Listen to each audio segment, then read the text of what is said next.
नमस्कार, आप देख रहे हैं महानगर समाचार। मैं हूं आपके साथ श्वेता। तो चलिए रुक करते हैं आज की बड़ी और प्रमुख खबर पर। कांग्रेस नेता पटोले ने चुनाव आयोग को पत्र लिखकर निष्पक्ष चुनाव के लिए महाराष्ट्र डीजीपी शुक्ला को हटाने की मांग की। महाराष्ट्र कांग्रेस अध्यक्ष नाना पटोले ने चुनाव आयोग को पत्र लिखकर पुलिस महानिदेशक रश्मि शुक्ला को तत्काल हटाने की मांग की है।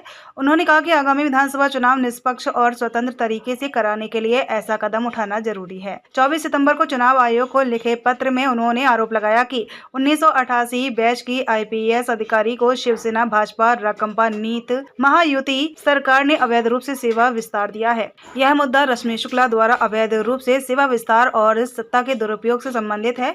वर्तमान में वह महाराष्ट्र की पुलिस महानिदेशक डीजीपी के पद पर हैं और भ्रष्टाचार निरोधक ब्यूरो एसीबी की प्रभारी महानिदेशक का अतिरिक्त प्रभार भी संभाल रही हैं। रश्मि शुक्ला 30 जून 2024 को सेवानिवृत्त होने वाली थीं। हालांकि उन्हें महाराष्ट्र पुलिस अधिनियम का सीधा उल्लंघन करते हुए जनवरी 2026 तक अवैध रूप से सेवा विस्तार दिया गया है, जिसमें यह प्रावधान है कि डीजीपी का कार्यकाल 2 साल या उनकी सेवानिवृत्ति तक होगा, जो भी पहले हो, पटोले ने बताया। शुक्ला को जनवरी 2024 में राज्य पुलिस प्रमुख नियुक्त किया गया था।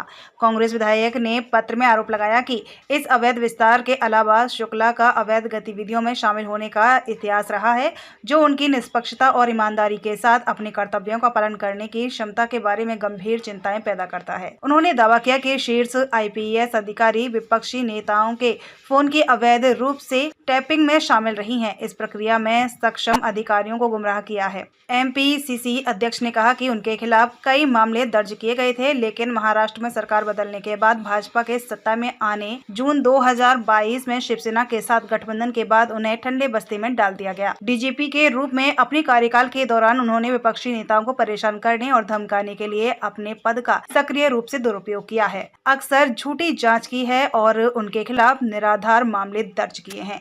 पटोले ने दावा किया कि उन्होंने भाजपा के लिए एक राजनीतिक प्रचारक के रूप में काम किया है, एक वरिष्ठ पुलिस अधिकारी के रूप में अपनी भूमिका की ईमानदारी और गैर पक्षपाती प्रकृति से समझौता किया है। कांग्रेस नेता ने आरोप लगाया कि एसीबी के प्रभारी महानिदेशक के रूप में शुक्ला ने विपक्षी पार्टी के नेताओं और सदस्यों को पुलिस स्टेशनों और भ्रष्टाचार विरोधी एजेंसी के कार्यालयों में बुलाया है और उन्हें डराने धमकाने के लिए अपनी शक्तियों का इस्तेमाल किया है।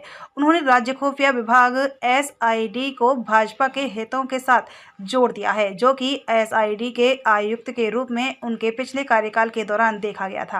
राजनीतिक पक्षपात, सरकारी मशीनरी के दुरुपयोग और अवैध गतिविधियों के उपरोक्त उदाहरणों को देखते हुए महाराष्ट्र में आगामी चुनावों के लिए निष्पक्ष माहौल सुनिश्चित करना असंभव है, जबकि शुक्ला राज्य पुलिस पर सत्ता बनाए हुए हैं। उन्होंने जोर दिया, डीजीपी और एसीबी के डीजी के पद से उनका हटाया जाना लोकतांत्रिक प्रक्रिया की रक्षा करने और नवंबर में होने वाले संभावित चुनावों को निष्पक्ष, स्वतंत्र और पारदर्शी तरीके से आयोजित करने के लिए महत्वपूर्ण है। पटोले ने जोर दिया। इस बीच पीटीआई वीडियो के साथ एक साक्षात्कार में कांग्रेस नेता ने दावा किया कि शुक्ला 23 सितंबर को बदलापुर यौन उत्पीड़न मामले के आरोपी अक्षय शिंदे के विवादास्पद पुलिस मुठभेड़ के पीछे थी।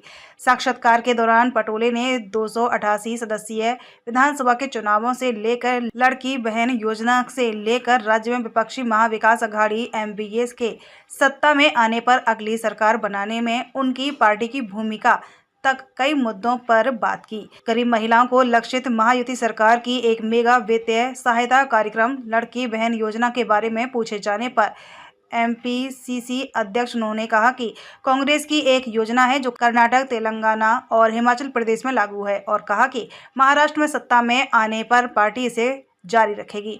मुंबई में कांग्रेस की चुनावी संभावनाओं के बारे में पूछे जाने पर, जो कि उसकी सहयोगी शिवसेना यूबीटी का गढ़ है, पटोले ने जोर देकर कहा कि महानगर में कुल 36 में से 15 से 16 सीटों पर उनकी पार्टी का मजबूत मतदाता आधार है। एक सवाल का जवाब देते हुए कांग्रेस नेता ने कहा कि एमवीएस सत्ता में आने पर आरक्षण पर 50% की सीमा को हटा देगा।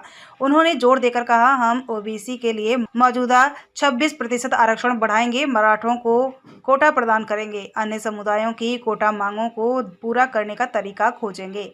हम किसी भी समुदाय के साथ अन्याय नहीं करेंगे। पटोले ने भविष्यवाणी की कि केंद्र में भाजपा के नेतृत्व वाली एनडीए सरकार अपना कार्यकाल पूरा नहीं करेगी और बीच में ही गिर जाएगी। कांग्रेस नेता ने जोर देकर कहा, जिस दिन महाराष्ट्र में एनडीए सरकार बनाएगी, दिल्ली में मोदी सरकार गिर जाएगी। खबर के अंत में खबरों में अब तक के लिए बस इतना ही।